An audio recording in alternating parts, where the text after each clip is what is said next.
Piece by significant piece, the Eagles have been busy team building, literally, this offseason. We take stock of the roster so far and look at what's to come. Jalen Hurts, right here, took the field over the weekend with some of the NFL's best for Fanatics flag football game.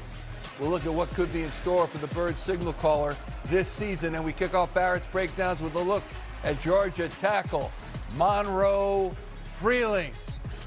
We welcome you to Birds Huddle, presented by Toyota, official automotive partner of the NFL, along with the old man in the sea, just back from Key West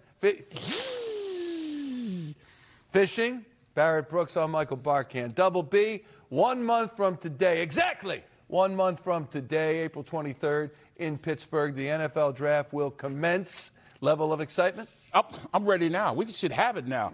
As much film as I've been watching, all those games that I, called over last season, seeing these young players getting ready to make it to the NFL, I can't wait. Yeah. Can't wait. Wait, I thought you were fishing.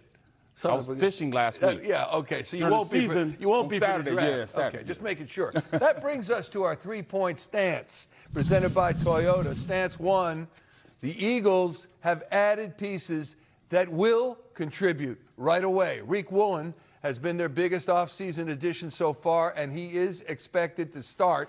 But as we look at the list of newcomers, Double B, you see a few guys who should have significant roles. Absolutely. Yes? If you want to stay on the offensive side of the ball, go to the offensive side of the ball first. Johnny Munt, he's going to be a guy that we're looking for to be that pass blocking and run blocking tight end. Then, we got Stone Smart. He's a guy he's more of a receiver-esque type of tight end, but they should, contribute a lot. But then, Ebiketie, he should be the guy. I'm looking for Armor Ebiketie to come in and take some of those reps and those pass rushing type of ends that get to the quarterback, generate pressure. If he can come in and be added to Hunt, be added to guys like that, this could really, really be a really good defense. Look at the secondary, they're going to be really good. Like you said, you got Woolen there, then you got our two primetime guys. I mean, we're going to be really good. But I love the fact that even on the offensive side of the ball, you look at the receiver, Mr. Brown, Mr. Hollywood Brown. That's our third receiver now. And I'm assuming that, I'm saying this because I think AJ's going to be here, but he's our third receiver. Now, I know he can complement this offense just for his big playability, taking the top off the defense. Him being out there, it really going to put us in a great position to make defenses fear. So, yes, I'm really good to go. These guys will be ready. In fact, they can go play right now and win games and be a championship type of roster right now. Anytime you get a guy who's coming off a ring experience, anytime you guys got a guy who's coming off an Andy Reid coached team with the bloodlines of Antonio Brown, that's pretty good. And Hollywood Brown, stance 2. The Eagles have no glaring needs on the roster. You hear me? On Friday, they re-signed Marcus Epps after trading away Sidney Brown to help solidify things at safety. As we look at the current projected starters, this appears to be a pretty good team. I'm looking at the only real hole that I really see is another guy at the safety position that can come in and also compete with those guys at the safety position. Yeah, I know right now we have Michael Carter. He was a slot corner. They moved him to safety. We know Andre Sam could play. They love him. And Makuba, if he comes back okay, this secondary could be tough. And Marcus Epps? And Marcus, that's what I'm saying. Marcus Epps, he could be the other starter right now. So, yes, we can compete right now to go out there and really play well. I like it. We got 11 starters on offense where, we're stacked at every position, tight end position. And if those starters on the offensive line are good, we'll be great. But I like Epps. I like what he did when he came in, especially the last game. Even though we didn't play, we didn't win the game, he definitely came in the field and played, admirably, to really, take the defense up. He came down, supported the run. That way we can put Makuba at that deep safety. We're good right now. Epps can really go out there and really solidify things and just take the position. He's been a starter. He started when he was here his last year, left, went to the Raiders. Now he has another opportunity to do it. So I'm looking for him to have some big-time plays and big-time, competing for that position at the safety position. Stance number 3. The offseason still is far from finished. Howie Roseman has made major additions from April on through September over the past few seasons. One of them does include a title.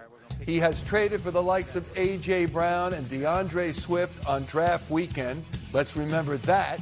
He signed veterans like James Bradbury and Mekhi Becton after the draft, and he's made trades in August for players like C.J. Gardner-Johnson and Jahan Dotson.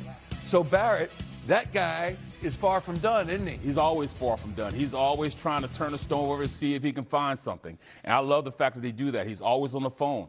That's what makes him one of the best GMs. You know, if he sees something that's lacking when they're going through camp and they're seeing guys in OTAs and things aren't looking the way they look, he sits down and talks to the coach like, look, we need this, we need that. And it's been working, you know.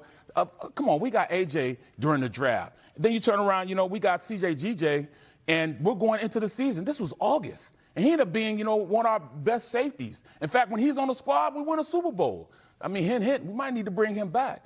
But it's an opportunity for everybody in the league to say, all right, this guy does a great job when you give him the ability to go out there and make moves, not just during this time in free agency, but also in the draft and also leading up into camp. He's going to look at the, you know, and survey things like, all right, this team thinks they can compete.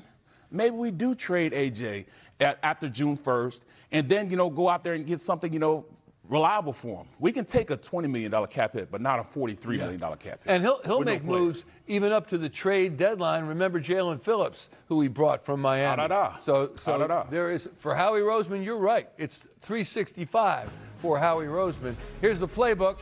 John Clark will join us in the Birds Lounge. A look at Jalen Hurts' weekend playing flag football. Plus, Barrett's breakdowns. Kick off with Georgia offensive tackle Monroe Freeling. And Jackson Smith and Jigba becomes the highest paid receiver in NFL history. Woo. What's that mean for the Eagles? This is Birds Huddle presented by Toyota, official automotive partner of the NFL.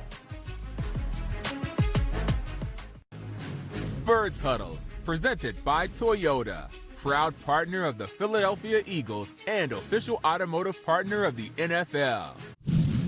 In the Birds Lounge, presented by Cure Auto Insurance, John Clark is here with us now. Johnny, what have you been up to lately? It's riding kind of your coattails. No, that's what please. I'm doing. Come on. That's what I'm doing. Come on. Following you around and riding your You coattails, are the Michael man. B. You are the sports. Yeah, Show go ahead. off your shoes, Thank Michael you. B. Show off your shoes. They're Jimmy Choos. There you go. There you go. By the way, I didn't put them up to that. It's just the way it is. Over the weekend, we watched Jalen Hurts, Devonta Smith, and Saquon Barkley in action in Michael Rubin's Fanatics flag football game. What'd you make of seeing the pros out there against the United States team? It's going to be an Olympic sport. And let me tell you, the U.S. team thumped up in a couple of the games on the NFLers. John? I mean, Barrett and Michael, if you're a general manager and you're picking players for the United States to play flag football, where are you putting NFL players after all these guys who do flag football for a living? Well, yeah. Way down the list? That's what I'm saying. You know, I mean, the amount of time they're going to be on the field, hopefully with GMs being like, not a lot. We don't want any injuries to happen. But, you know, that's something you got to think about. Rob Gronkowski pulled a hamstring. It is something to think about. There's Jalen Hurts in the sunglasses and looking good out there, except for that pick six he gave up. But these guys are good because they play specifically and exclusively flag football. And it's Saquon Barkley tried to run through a guy, and they threw a flag on him because you can't do that. Oh, geez, we can't do that here? It's a physical game. They just don't know the physicality of playing in the NFL. Yeah. I'm sorry. No, it's true. But it's going to be interesting in the Olympics in 2028 because I think what the NFL is going to allow is one player from each team to play in the Olympics, right? And guys like Joe Burrow, I think Jalen Hurts has said he does want to play, as he was the guy who lit the cauldron, right? Yeah. In the commercial. Yeah, He's at a the big Coliseum. proponent of flag football. So one player from each NFL team, I think, will be allowed to participate in the Olympics. And do you think that is appropriate and right based upon what we've seen, one, with the U.S. team having been there and playing, and two, they're better than the NFL guys? Well, I mean, we go through the same thing with hockey when we had nothing but, you know, guys who were college guys playing in those games. They did for years, you know, but they had professionals playing in those games. So maybe we do need to send a couple over there. Mm-hmm. You know, maybe, you know, some guys are, you know, a little long in the tooth. Maybe do that, you know, but not the new, you know, the new players that, you know, are here and the stars in the team. I mean, that's going to be tight. Not the new guys that are in their primes. Let's waste the other guys. What do you think, John? As far as what? As far as the American team. Oh, I think it's great for the sport. I mean, I think if you have a representative or a bunch of stars from the NFL at least participating in it, I think it's great for flag football. And flag football, I think the NFL is teaming up with it because it helps promote the sport maybe to people who aren't necessarily, I don't know who's watching, not watching NFL football, but it helps promote the sport overall to a wider audience because I guess people are into flag football. Yeah, you know who's got a great team? Jakarta, I hear. It's really? Unbelievable. Look at them scouting. Yeah, oh, yeah. Already, the South Pacific is unbelievable. Oh, no, it's our farm league now, huh? I don't know. I do know that the Eagles have an MVP, Super Bowl MVP quarterback in their midst. How confident are you in this offseason that has still literally just begun in Jalen Hurts and his ability to bounce back with the Super Bowl season coming up? I think from talking to some of the Eagles players, and then you hear interviews with Jalen Hurts and other guys, Jalen Hurts told Zach Berman he's really excited about the new offense. I think Sean Mannion, being younger and having played the quarterback position, kind of seeing it through the quarterback's lens, I think that Sean Mannion is going to be really great for Jalen Hurts. Now, Jalen's going to have to adjust because I had Greg Cosell on my podcast, and he has studied the Sean Mannion tree, and he's saying, hey, they want to stretch the field. They want to have vertical and horizontal routes. They want to find the voids in the middle of the field, so you're going to have to throw over into the middle part of the field, right? You got to be comfortable with it, yeah. Yeah, so there's a lot of changes. Under center, a lot. Play action, and so throwing it over the middle of the field. So I think it's going to be an adjustment from Jalen Hurts, but I think he's excited about this because I think it's going to open up opportunities, and I think he's going to get guys open more than maybe they were this past year. Barrett, you can have as much raw physical talent as you want, but really it does come down to communication, does it not? It comes down to Kevin Patullo not establishing that, at least not well enough, and Sean Mannion, as John was indicating, he's got to have that connection with Jalen Hurts. That might not be as important as raw physical and talent, but how important is it? It's very important. You say that, but, it's also trust. That he's going to put him in the right position that makes Jalen a better player. And that's the biggest thing. If you can teach a player that you can make him a better player, he'll follow you. And that's what, Mannion's going to have to do when dealing with Jalen Hurts. This new offense dictates that you're going to use a lot more tight ends, hence they went out about 2 more tight ends in, signed Grant Calcaterra. And then you got, under center, that's something he doesn't want to do because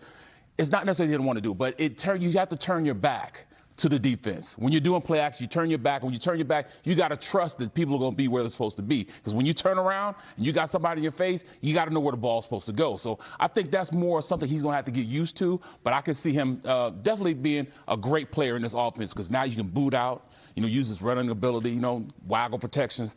I like it. I like the offense. And I think the tackles.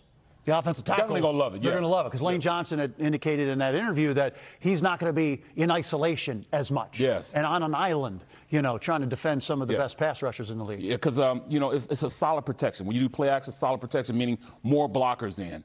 Those guys on the tackle position, they're used to being by themselves. But when you're running play action, now you may have a tight end in and a running back on your side, trying to get those receivers down the field. So there's a lot more blockers that help those big guys up front. That's an important note to make. When you do play action, you turn your back to the D. Absolutely, You've got to have a line that's going to protect, says Barrett Brooks. The Eagles have brought in 9 players from the outside. They've re-signed 4 players. John Clark, what do you make of the work Howie Roseman has done and accomplished so far? Well, really, if you look at Howie Roseman and the way he builds a team, what are we in quarter-wise of a game? We're in the first or second quarter, right? Free agency's 1. Then you got the draft. And then he's going to find some other players. He might make a trade with a certain Minnesota Vikings pass rusher, Hopefully. Certain Minnesota Vikings edge rusher. Yeah. So it's Jonathan Grenard. Yeah. So it's incomplete right now, and we haven't really seen what Howie Roseman's going to do. So obviously they have a need at safety and they have a need at edge rusher. But I think they're going to be good at linebacker. I think they're good in the secondary as far as the corners. Yep. I think they're going to be really good. And then as far as the defensive line, I love Jordan Davis and Jalen Carter, a healthy Jalen Carter coming back. They need another edge rusher, but I think Vic Fangio will work his magic again with the defense. Offensively, it's all going to come down to how the new coordinator meshes with all the talent. And if A.J. Brown's here. Mm-hmm. So it's That's incomplete. Huge. It's incomplete. But look, they were never going to go into this free agency spending money. I was surprised they weren't able to get one of their free agents back out of the 3 defensive guys. But That's not what they were going to do. Yeah. They're going to go build through the draft again, and they're not going to spend like that middle ground of free agents. They're going to bring in cheap free agents or the big guy. Got the music playing. John Clark, thanks so much for joining us. Nice shoes. John Clark, thank you very much. You can catch John on the Takeoff with John Clark podcast or at the Philadelphia airport.